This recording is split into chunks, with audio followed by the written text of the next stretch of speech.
J'ai vu le gamin se faire embarquer, un grand sourire aux lèvres. Puis bon, j'ai rien dit, un peu comme tout le monde. Tiens, détournez l'attention. Oh, ah bah non. C'est con un peu de pub. Ah, et puis tenace qu'un gosse en plus. Toujours besoin d'attention ou alors ça disparaît. Théorie d'évolution publicitaire par Darwin Company. Et alors toi, t'as quoi à me raconter? Le ballon. Une voiture apparaît dans le cadre. Grand modèle. Un tank moderne, rouge vif. Ça fleurbon le mâle, la puissance des chevaux sous le capot. Ça sent l'indestructible, le voyant. La couleur attire toute l'attention, et puis quelques messages aussi qu'on lit machinalement. Nouvelle Soda, édition limitée. Des grosses lettres rouges, de l'épate à plein nez. Derrière le véhicule, des grandes montagnes noires, marron et de la fumée. Il n'y a pas de montagne sans fumée, de toute manière. Vous pourriez avoir cette voiture. Et alors? Pourquoi vous en auriez besoin? C'est un pack, vous savez. Vous achetez la voiture, la montagne, la fumée et l'éclat de soleil avec les grosses écritures. Ou vous n'achetez rien. On n'a pas de temps à perdre avec des indécis par chez nous. Et puis regardez ce modèle. Osez me dire qu'il ne vous fait pas envie. Vous montez dedans et vous prenez la route. Ce n'est pas un véhicule que vous achetez, c'est toute une aventure. Les montagnes, la fumée, le soleil, tout ça vous appartiendra, et seulement pour le prix d'une voiture neuve. Une bonne affaire, non? Et puis regardez, on a pensé à tout. Il y a même de la place pour toute votre famille dedans. Comment ça? Vous ne partirez pas dans cette aventure comme ça avec votre femme et vos gosses? Très bien, c'est normal. Et puis, je vous aime bien. Alors, je vais vous faire une confidence. Moi non plus. Si j'avais une voiture comme ça, je n'embarquerais pas toute la petite famille. Mais, regardez-moi cette bagnole. Vous rentrez à la maison, vous la montrez à votre femme, les gamins sautent sur les sièges. Personne ne verra que vous comptez vous en aller avec, de toute manière. Et vous en gardez la possibilité. Une journée de travail trop longue, un enfant qui braille, une dispute avec madame. Ce n'est pas juste une voiture que vous achetez, pas juste des montagnes, de la fumée, pas juste un rayon de soleil juste pour vous. Vous achetez la possibilité de prendre tout ça au moment où vous en aurez besoin. C'est la liberté que vous achetez, monsieur. Je vous mets le paiement en 3 fois. Des œufs. Gros. Pas besoin de boîte, de carton, rien de superflu. Des gros œufs. Des grosses poules. Et un pâturage derrière. D'où il vient ce pâturage? Qu'est-ce que j'en sais? De Bourgogne, de Vendée, de Hongrie, c'est pareil de toute façon. C'est la merde qui pousse partout. Mais regardez ces œufs. Regardez ces poules. C'est simple, si elles avaient une bouche, elles souriraient. Et puis elles vous remercieraient d'avoir acheté leur fœtus. C'est beau la nature, pas vrai? Surtout ici, à côté d'une zone indus. Bien sûr, je vois qu'on vous la fait pas à vous.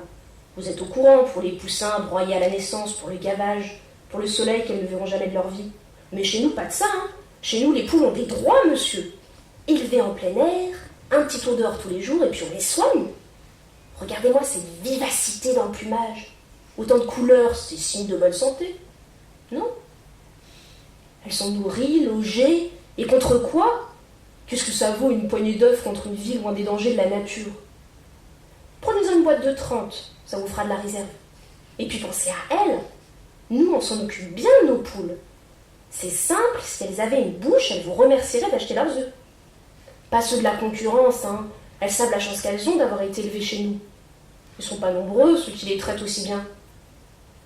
Faites un geste contre la maltraitance animale et n'allez pas subventionner tous ces soi-disant producteurs qui maltraitent leurs bêtes.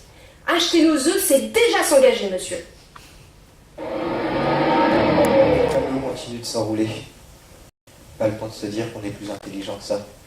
Pas le temps de se dire qu'on y est imperméable, que personne ne nous forcera à consommer, à conduire, à regarder tout ça. Pas le temps d'y penser, non. Parce que les pubs défilent toute la journée et toute la nuit, et qu'on les reverra demain matin, au réveil, juste devant le paysage. Pas le temps de penser à tout ça, mais qu'il faut bien aller dormir. Ah oui, une pub, ça dort jamais.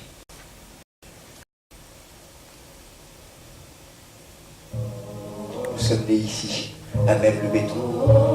Nous avons grandi à notre échelle, petit building de chair et d'os, avec seulement 2 fenêtres pour voir le jour. Nous sommes malhabiles et pâteaux, d'un mouvement trop brusque et nos corps trop laids, asymétriques et putrescibles. Nous envions les statues qui lui ressemblent mieux, mais les statues ne peuvent pas l'aider. Nous seuls le pouvons. Nous sommes les enfants et nous l'aimons. Son sang est froid comme le monde. Aucune respiration ne trouble son âme. Elle est l'avenir du reste, car elle s'étend et apporte sa paix.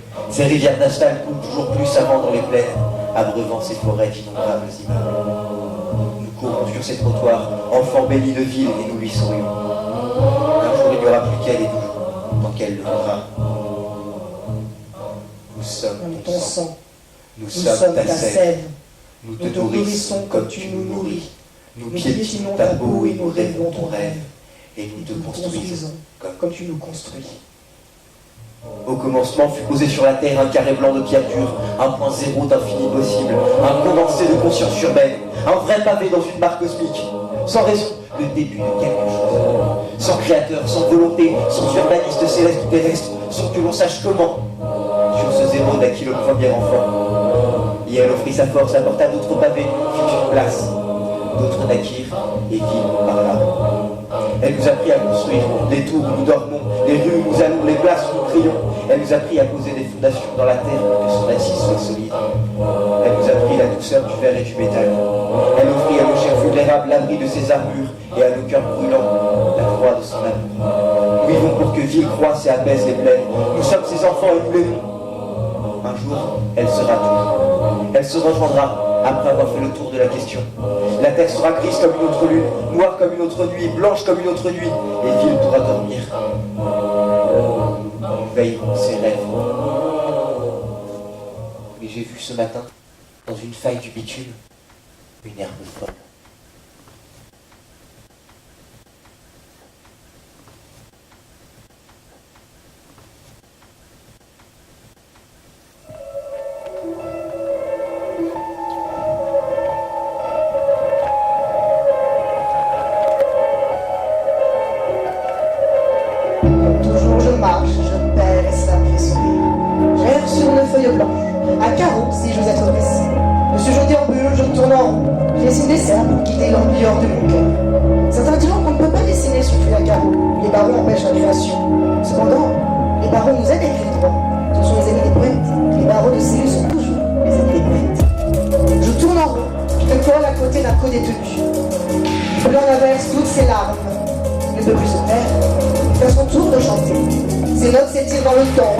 Comme on se noierait dans l'alcool.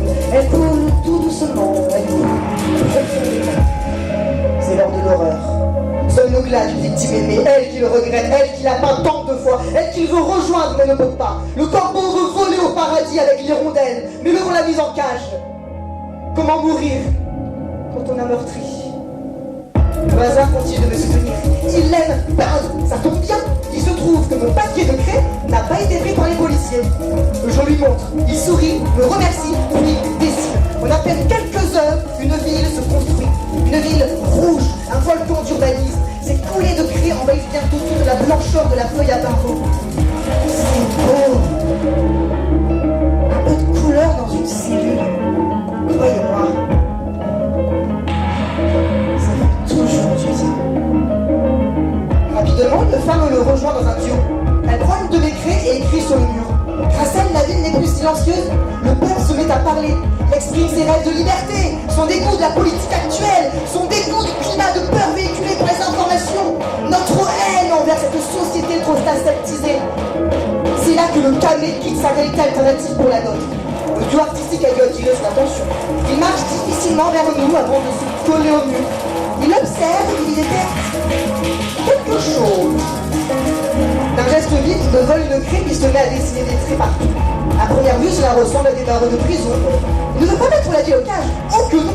C'est plus beau que cela. Ces barreaux n'avancent pas en ligne droite. Au contraire, ils ondulent et voltigent tout en restant parallèles. Les plans se mettent alors à pulluler sous les lignes colorées. S'enfante une partition sourde. Le canet a dessiné une musique. La chanson de la ville. Le truand reste malheureusement à l'écart. Il rythme cette partition grâce à des regards sanglants. Ses yeux jouent les policiers. Il nous guette, nous crions tous de devenir ses adversaires. Et ce qu'on ignore chez les truands, c'est qu'ils manquent de patience. Donnez-leur-en un peu, ils rejoindront la danse. C'est ce que je fais. Je laisse nous regarder jusqu'à ce qu'ils craquent, jusqu'à ce qu'ils me dérobent une craie et commencent à dessiner des nuages et des oiseaux dans les cieux. Il vient de rejoindre le concert des parias. L'opéra des parias atteint bientôt son apogée. Il ne reste plus qu'une chose, que le facteur ne rejoigne le groupe. Je marche alors vers eux, je me perds parmi eux, et cela nous fait tous sourire. Sous ce ciel de craie, comme au cœur de cette ville, je pose 3 rêves. Rêve un ciel doré, voltige dans les étoiles, tente-les, et voilà. Nous ne formons qu'un orchestre symphonique, des voix qui à l'unisson composent dans une image de mélodie.